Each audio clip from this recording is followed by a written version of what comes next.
Hey Ade, Ade, Agi, Ado di Kadni, Ilishana Shlake di Dole. Welcome to 2017 Navajo 1, Lesson 2, Plans, Adone. And this is a pre-class clip. And as you remember, this is how our lessons go. So objective, topic and objective. Today will be class time will be Tuesday, September 19th, 2017. Adon plans.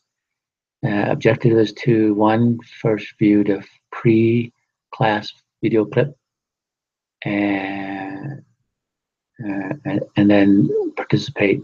Okay, so the activity 4 means there's activity 1, 2, and then 3 and 4. The yellows, 3 and then 4. Okay, but today, right now, I'm just going to do the video clip, and it's really dealing with right here to prepare you to talk in our class.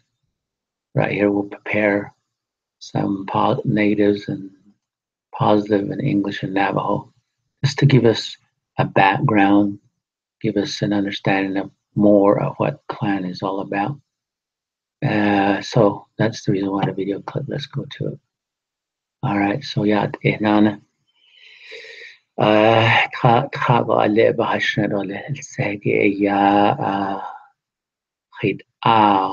دون الياجي الياجي بحشنا الآدو إيا أخذ الزينكي خلا أجيب بحزن هنيت إيدا بحشنا دولة آدو يسي ساد لخيدا سابه دش آل ساب نش أهون سنولة نزنكي إيدا إيدي يدي بدولة حقشين لا عشان كدولة. Number 1 is the creation of clan story. Okay, so the story goes that there was a woman in Navajo story, and when she was younger, she was called White Shell Woman, and as she grew older and she has come of age to have puberty ceremony. She had a different name, and that name was called Changing Woman. And then from there, all women from there on also were basically like her. When they become a certain age, their bodies change, and just like Mother Earth also changes 4 times a year, and it gives us the seasons, and every season is beautiful. Every season has different colors. Every season has kind of like wearing different clothes for Mother Earth. But for Changing Woman, the reason why she's called Changing Woman is because her body changes every so many days, monthly, and she's the one that bore the Navajo twins, which I will tell later a story about that. But right now it's about clans. When Changing Woman, when the monsters were killed, and then when the sun barrier talked to her, she finally went with him to the west. Okay, so if we look at this little chart here, the west will be right there. Okay, and I don't know if you can see this, but and so the east, close to the east, where the 4 corners is where she lived. And of course, sun barrier he carried, his home was way in the west, where the sun goes down. Okay, so anyway, she finally was convinced that she would go with Sun Barrier, and so they went to the west, and he had a very beautiful home there, and she stayed there, and she became a little bit lonely, missing her family, people back in the east. So she sent word, and the people made a big long journey to the west where she was living. She was very very happy when she saw the people, and uh, uh, so much so she wanted them to stay there, but at the same time she decided that they needed to go back, and so they did go back. But before they went, she divided the people into four groups. One group represented kind of like the east, another group represented kind of like the south and the west, and then the north. Okay. So anyway, she also blessed him with various things, and the first thing is what we call protectors. So the one in the east, she called the clan members uh, Kyani, which means towering house people. Kyani represent the group represented in the east. The protector was the bear. Okay, he used the bear as a protector, and there were other things that were given to them, white cane.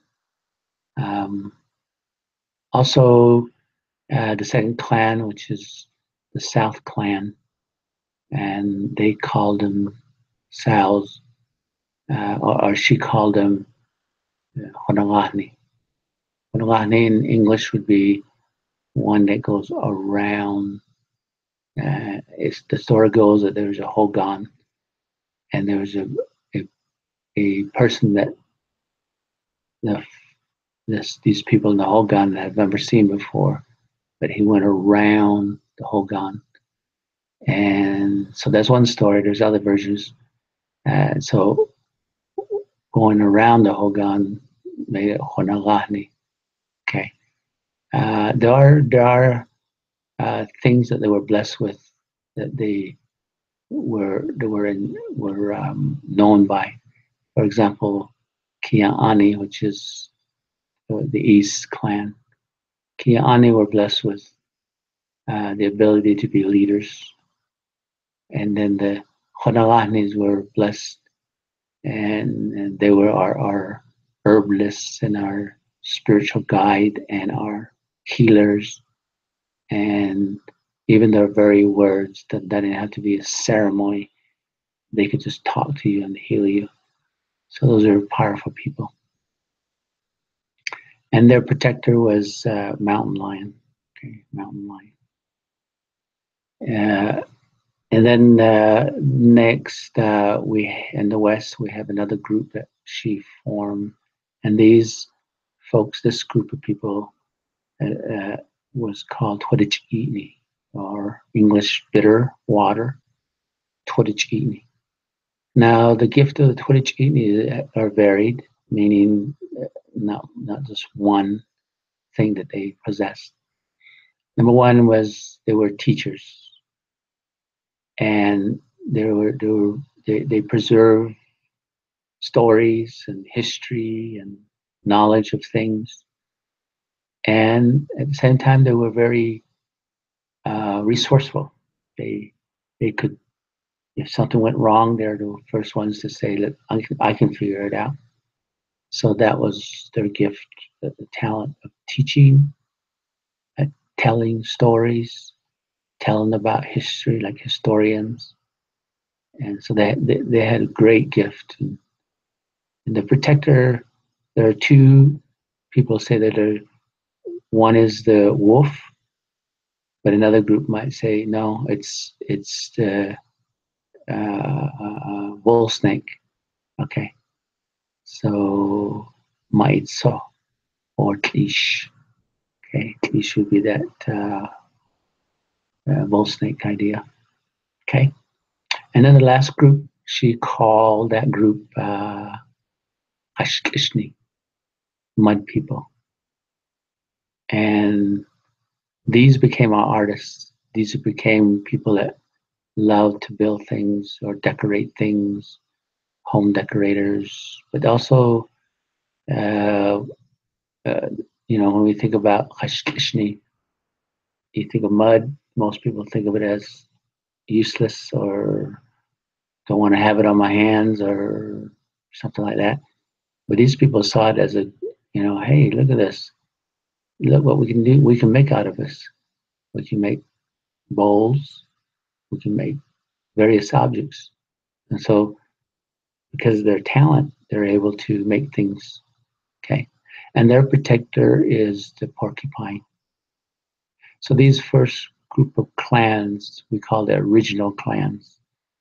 And they all went back to the east and start living there. And from there, other related clans, we call it Quetzalce, came about. And at some point, there was more than 100, maybe 150 clans at one time. Today we have less than that. So that's kind of the creation story and beautiful story. And the related clans comes, you can trace your clan back to the original. And I'll tell you mine in a minute. Number two thing I like to tell you about, the Laconic. And now one of the reasons why I'm going back and forth, English Navajo, is this lesson is getting you ready for the class. Okay, so there's activity one. We're going to do positive and negative. So Nayet would mean, what are some concerns that we have when we talk about clans? Well, there's the do's and the don'ts, right? The do's would be concepts. The don'ts would be, you shouldn't be doing that. Okay, so those are some of the things. And so whatever rules that maybe Sonnet have laid down, those are some of the do's and the don'ts. And it had to do with maybe rearing children. It had to do with uh, things in the home, things that she like. Gish was a object that was given to each of the clans, and the gish has its story in itself. We call it the fire stick or the fire poker. So those are various objects that were given. And anyway, let's go to number two. The reason why I want to really stress the word hands is because your hands and even your knuckles, they tell you about your clans. Okay, let's just talk about mother first. You always, when you introduce yourself, you always say your mother's clan, and they say that represents Nishnaj, which is be your right hand. Your right hand. So when you shake your hand, you always use your right hand to shake, and that would be your mother, representation of your mother's clan. So for me, it would be Laka, a Nishla, that becomes you. And then on your left hand represents your father. For me, it'd be a Sheen.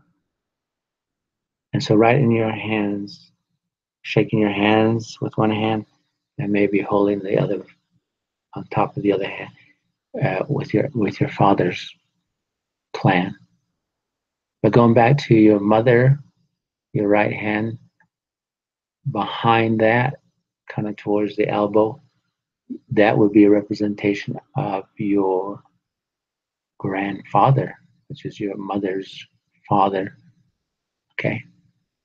And then, of course, all the ladies in the family. So your mother, your siblings, your uh, grandmother, grandfather. Okay.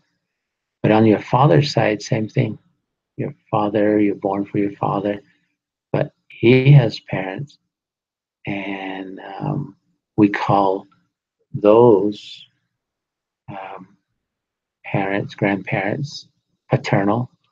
And so in Navajo, we say shinale, shinale.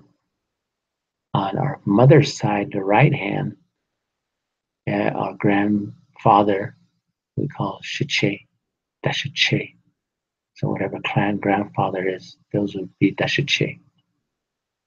So to keep the video clip a little bit short, I'm going to go to number 3, introduction. Okay, introduction.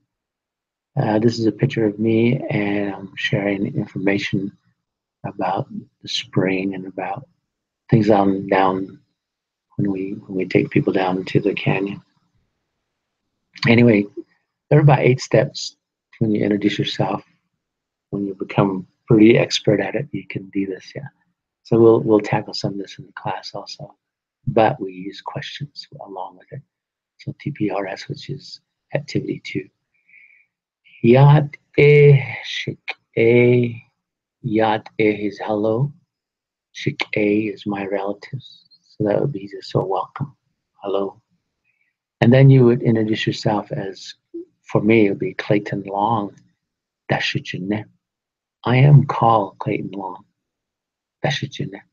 And some people say Yinishye, but a lot of people, older people, they say Dashijine. They call me Clayton Long.